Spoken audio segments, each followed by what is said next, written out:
Yo, what's up mga kapatid at welcome back again sa ating podcast. Ayan. So, another Bible sharing na naman po tayo.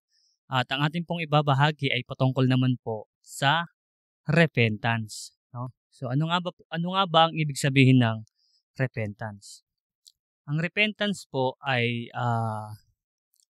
pagsisisi sa ating mga kasalanan. Sa Grego po, sa Greek, ito po ay tinatawag na metanoia, na ang ibig sabihin ay pagbabago ng isip, no? Ibig sabihin po ng repentance, pagbabago ng ating isip patungkol sa dati nating pamumuhay. Halimbawa, tayo ay dating manginginom, sugarol, babaero, lalakero, at lahat po ng mga kahalayan na ginagawa natin noon, ay tatalikuran na po natin yun at pagsisisihan ng buong puso at tayo ay tatalikod at mamumuhay na ayon sa kalooban ng Diyos. Yun po ang ibig sabihin ng repentance. At ang repentance po ay hindi lang po yan isang beses. Yan po ay araw-araw, gabi-gabi, minuto. Para po yung pagligo, yung repentance. Araw-araw po natin ginagawa, pagligo. Pagtututbrush, parang ganun din po ang ibig sabihin ng repentance. Araw-araw po tayo nagsisisi sa ating mga kasalanan. Araw-araw nating isinusuko ang ating buhay sa Panginoon.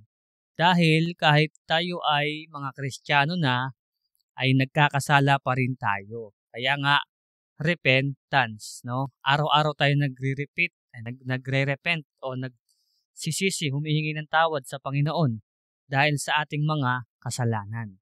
Dahil tayo ay nasa flesh pa. Itong katawan natin ay makasalanan. At wala itong ibang gustong gawin kundi magkasala lamang.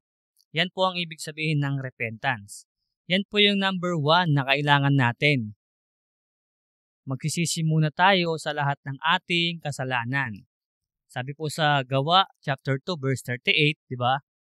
Magsisi sa lahat ng kasalanan at talikuran at magpabautismo sa pangalan ng Panginoong Hesukristo. Yan po yung ibig sabihin ng repentance. Ngayon, kapag tayo ay nagsisi na sa lahat ng ating mga kasalanan, tayo ay mamumuhay na sa kabanalan ayon sa salita ng Diyos. At yung salita ng Diyos na yun na po yung ating magiging pamantayan. Yun na po yung ating magiging guide ng ating pamumuhay. Dahil sabi sa 2 Timoteo, kung di ako nagkakamali, chapter 3 verse 16, yung salita ng Diyos, yan yung magtutuwid sa ating kalikuan. Yan yung magtuturo sa atin ng tamang pamumuhay, kung paano tayo mamumuhay ayon sa kalooban ng Diyos. Ang Bible ay salita ng Diyos. Yan po ang ating guide kung paano tayo mamumuhay ayon sa kalooban ng Diyos, no? So yan lang po ang ating video sa araw na ito. Ang video natin ay patungkol sa repentance. Ang repentance ay parang pagligo, araw-araw. Araw-araw tayong magsisisi, magbabago ng isip sa lahat ng ating ginagawa. So yun lang mga kapatid. Maraming salamat at God bless everyone.